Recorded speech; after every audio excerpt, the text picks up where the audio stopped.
guys, I just want to talk about the deadlift setup and pretty much the role that your abdominals play in pretty much any lift, but primarily the deadlift. All right, so right here, come on up here, check this out. I try to use this good analogy or just a good setup here.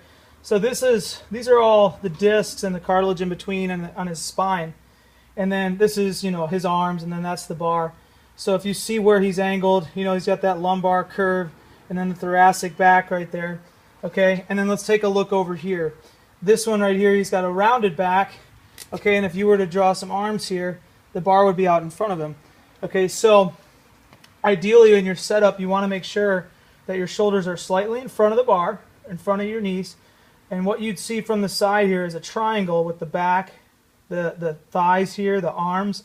That makes your triangle. So if you look at this one, that's not a triangle. So if you're ever looking at somebody from the side, you can see exactly what they're doing. So what we want to think about here is around this spine here, we have all your erector muscles, which help keep that spine stable and straight, okay, and have various other roles, okay? And then also a crucial role is the abdominal muscles. So for example, if this guy would, this guy right here has a rigid midline, okay, meaning he is super tight, okay? So if I'm not tight here, okay, what I want to think about, here, let's bring the camera over here. If I'm not tight, all right, let's come over here to the bar, okay, make sure you can see my whole body, okay, over here from the side. All right, that's good, right over there, okay? If I'm here setting up on the bar, okay, and let's just, imagine that I'm already in a deadlift here, and I'm starting to lift and I start to round. If you take a look at the abdominal muscles here, they're not activated or anything. So if I'm super rigid and tight here, and this thing is contracted really tight, and I go to lift, and I can't pull for some reason, my back's not going to lose its rounding and everything. So right away you can tell when someone starts to get in those higher weights of their deadlifts, it's typically their midline that's going to fail. And then they're like, oh man, my back hurts so much. It's because what they're doing is they're getting in their deadlift setup. They deadlift it with their legs to about here, but what happens is they're coming up, the stomach's not activated. They get to here, and then right when they have to get to open their hips, they use their back, right? And so what happens is that spine becomes a non-solid object. It's like a big crane with a bolt missing, and then you go to pick up something heavy, and the whole crane falls apart. Okay, so what you want to make sure you're doing here is that this is tight. As soon as you lift on something and your back gets engaged, your stomach will combat that to keep that back from rounding and keep your back from ultimately getting sore. Mm-hmm. So under any load of any kind, from the waist to your neck, you should be a solid object. Okay? When you're lifting, you should be here doing a deadlift, whatever. You're coming up, boom. It's just your hips that move. If you're going to follow the point here of the hip, you come in here, boom.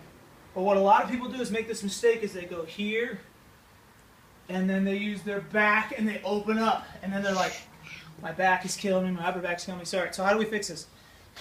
You can do a couple things. All right, everybody's like, all right, if I do more sit-ups, I'm going to have a stronger abdominal muscle. It's very far from the truth. All right, so what you want to get involved is your body under load, contracting your midline is going to create a stronger midline. Okay, something like a toes to bar would be better. Something where you're going to use your legs.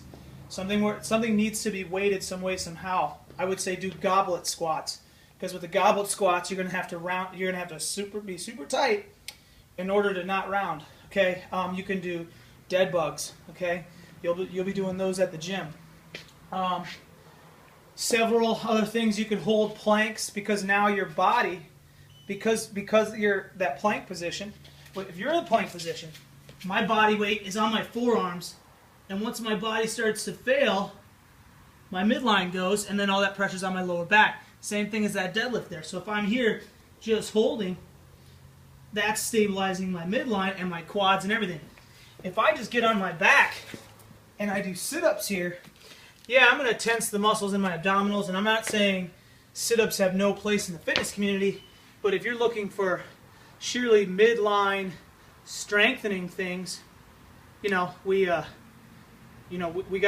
do proper movements. We gotta be putting our abdominals under load, moving certain things to create new change for midline stabilization.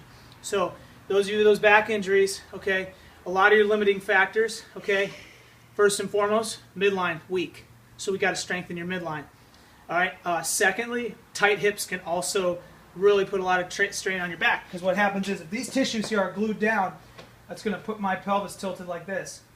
So if I get here and I want to open up my hips all the way, I'm going to have to open up my back, and I never really achieve full hip extension anyways. So if my hips are open and they're unglued, okay, then I'm going to be able to get full hip extension. All right, there's several other things, but I hope this helped out.